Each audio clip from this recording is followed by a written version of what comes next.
Hi guys, so here I have the iPhone 13. This is just the most adorable thing I've ever seen. I got the iPhone 13 in pink. It's like the most beautiful soft pink. So today we're gonna be unboxing this. If you want to know why I got this phone in 2024, check out my last video where I went to the Apple store to get this phone. But yeah, this seems to actually be a really great option for a cheaper phone than the iPhone 15 in 2024. But yeah, we'll see when we unbox it. I'm also gonna compare it to my iPhone 15 Pro Max today. So I got this phone from the Apple store for $900, which is pretty expensive. In the US, the iPhone 15 starts at $799, but the iPhone 13 at $599. So it's a $200 difference. So yeah, I'm really excited to see if this phone is still worth it in 2024. And by the way, fun fact, the first iPhone I ever unboxed on YouTube was a pink iPhone, and I haven't gotten a pink iPhone ever since, so this is like a full circle moment.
So also in the box we have the charging cable, and as you can tell, this is a lightning cable because the iPhone 13 has a lightning port. So that is one thing that's different from the iPhone 15. But yeah, it really makes no difference in charging, except it is a little bit slower in charging. You can't use this cable for anything other than your iPhone. So one thing that's a bit different about the charging cable is it doesn't have this like braided design. So this is just a plastic charging cable. It's not a big deal, it's just like one thing that's a little bit different from the iPhone 15. You could also buy a braided USB-C to lightning cable for the iPhone 13. And then we have all the papers. Let's see if we have any stickers in here. Yeah, we do. So they actually removed the stickers from the iPad. So when I got the iPad Air, it didn't have any stickers, and it was really sad. It's like a tradition. You always get stickers when you unbox an Apple product, and the little tool to open the SIM tray, because this phone has an opening for the SIM tray right here on the side. And yeah, that was everything in the box. I just realized this iPhone gets fingerprints super easily because it's so glossy. Like the finish is just really shiny. I think you can see how much more of a matte finish the iPhone 15 Pro Max has than the iPhone 13, which reflects like everything. Every like single fingerprint you can already see. I don't know if you can tell in the camera. It's fine. Like you can't see it too much because it's a light color. I think it would have been worse with a dark color of this iPhone, but I need to put on some hand sanitizer just to not get too many fingerprints on it. But I'm obsessed with this color. It's so pretty. It's like a very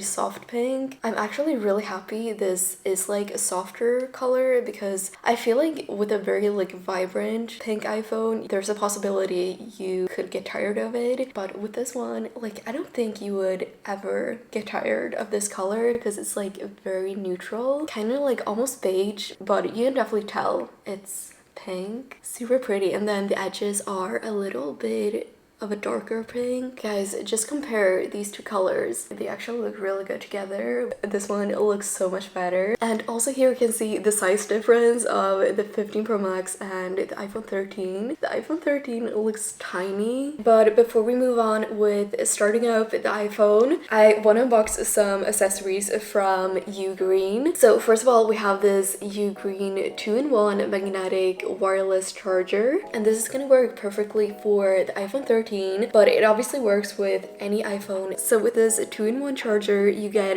really fast 15 watts of charging speed for your iPhone devices, which is double as fast as non-certified chargers at 7.5 watts. And since this is a 2-in-1, you can charge both your smartphone and wireless earbuds at the same time. You will still get 15 watts charging for your iPhone even when charging your earbuds, and 5 watts for your earbuds. And this is super compact. As you can see, it is really small. I love that it's compact design because you can bring it everywhere with you. The design is super classy, so I love that it looks really good in your home, because if we get a good looking iPhone, we obviously need a good looking charger as well. And the stability of this is super good. You have super strong magnets ensuring that your device stays securely attached. I also feel really safe using this at night because this charger has over voltage, overcurrent, overheat, and short circuit protection. Okay, and then the next product I'm gonna unbox is the Ugreen Nextcode X 160 watts charger. This is perfect because we actually didn't get a wall adapter for the iPhone 13. It only came with the charging cable, but we obviously need to plug this into a wall adapter. That is where this product comes in. Not only can we charge our new iPhone with a USB-C cable, this can charge our mobile phone, laptop, and tablet at the same time because it has 3 different USB-C ports and even 1 USB-A port. So no need to use multiple of these anymore with only 1 port. You can switch them out to using just 1. Together, this charger provides 160 watts of total output, so it can charge all your devices really fast at the same time. This is 21% smaller than the original 140 watts charger, so this is perfect to bring with you on your trip, or even if you're just going out to work at a cafe. So you can use one single wall plug-in for all your devices. And of course, you can use this one in Europe. You see, this one's for Europe, and then there's also one for US. So it's also perfect if you're going on a trip abroad. And this has upgraded thermal guard protection system, which protects your devices from short circuit, over voltage, and over temperature, and also over current. And it supports Samsung 45 watts super fast charging. You can charge your MacBook really fast with this charger. So the USB-C 1 single port pumps maximum 140 watts to a MacBook Pro 16-inch, which will charge the MacBook Pro 16-inch to 50% in 27 minutes. So these products will be so useful for my iPhone and all my Apple products, so definitely check them out. I will link them in the description. But yeah, so first impression of this phone. First of all, holding it is like so much nicer than holding my iPhone 15 Pro Max.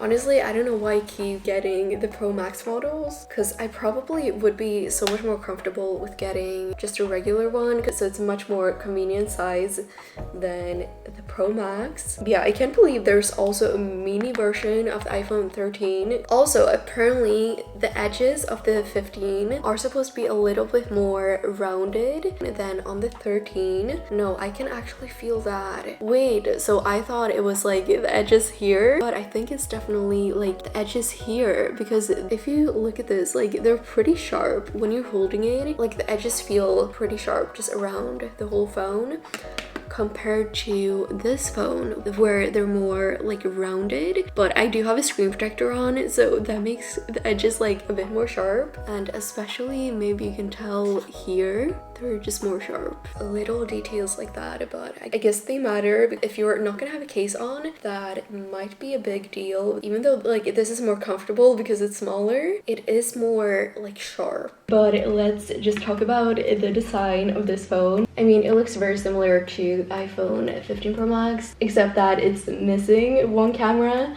But if you get the regular iPhone 15, that is also gonna have 2 cameras, but the Pro models have 3 cameras. Other than that, they're looking very similar.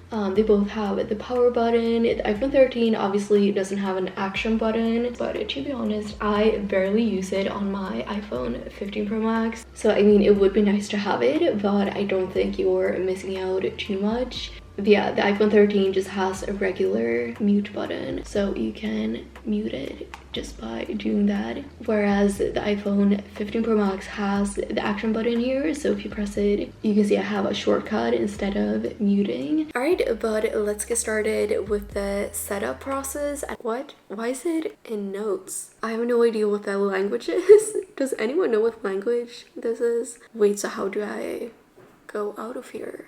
Okay, that's weird. This has never happened. So when I turn it off, it shows like this, like I didn't set it up.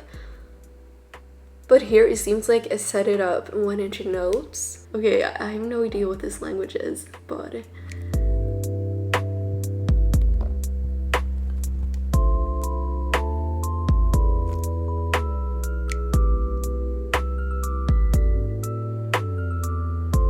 Okay, so we can choose a default, medium, or large. I think we're gonna do default.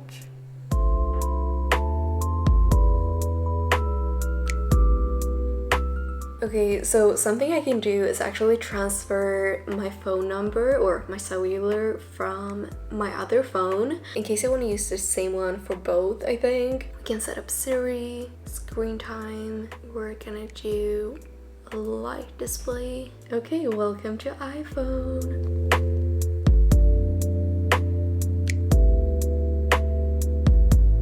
Okay, so first I just want to set up another wallpaper. Let's see if they already have any pink ones. I don't know why it's loading like this. I wonder if it's because I just started the phone up or if this iPhone is just slower than the 15. Like, look at that, it's actually taking a while.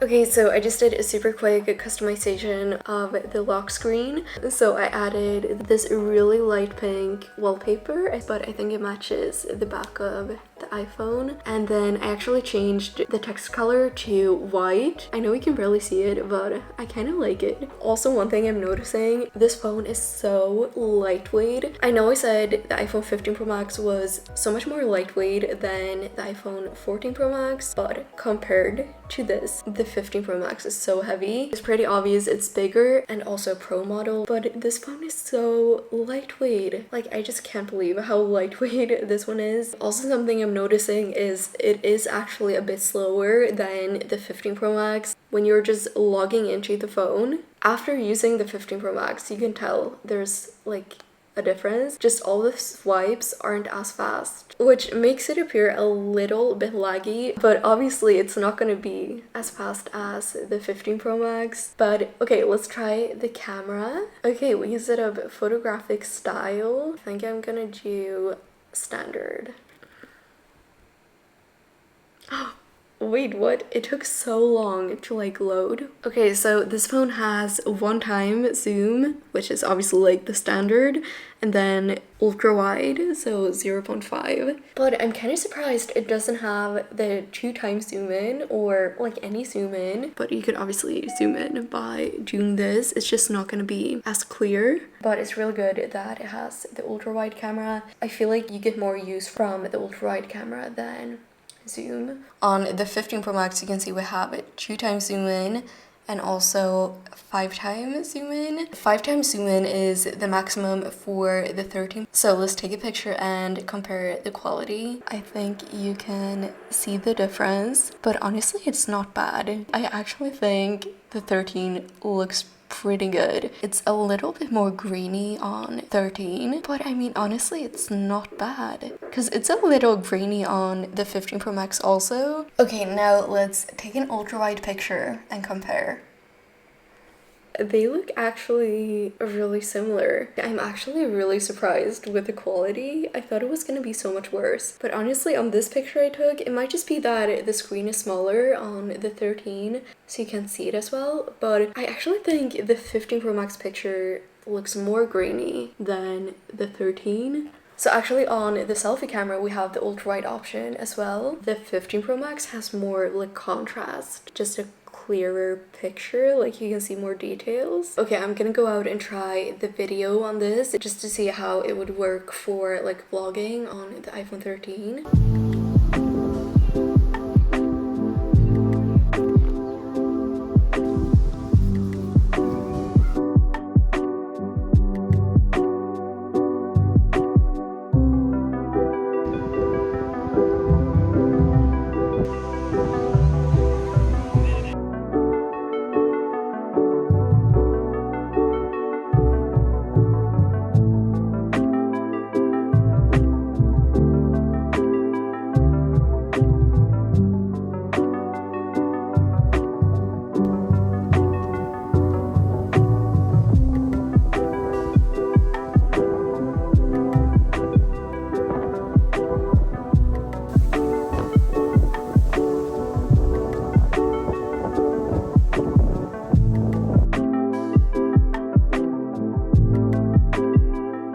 Okay, another difference is we don't have a dynamic island on the iPhone 13. So if we have a timer started, you can see on the 15, you can see the time on the dynamic island, but on this phone you can't. So it kind of just disappears. So if you want to check the time, you have to go into the timer app again, but I mean on the lock screen it looks the same. Here you can clearly see the difference between the little like notch you have on the 13 and the dynamic island. I don't think it makes much difference to the design. I don't prefer either one. So far I'm really happy with this phone. I feel like it has a lot of the same features as the iPhone 15 and 15 Pro Max. Actually, if you look at Apple's website, you can compare all the different features between the different phones. So as you can see, a lot of them are actually the same. 15 Pro Max is more advanced and I get why you pay a higher price for it, but at the same time I'm like, oh, why did I pay literally more than half of what I did for this phone just to get a few more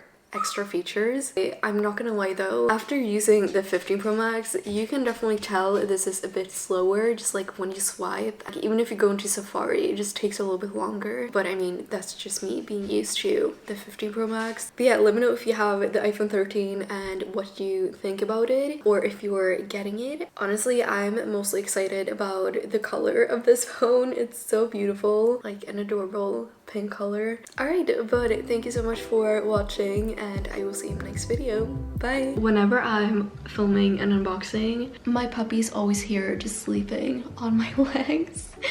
Like, look at her. She's so cute.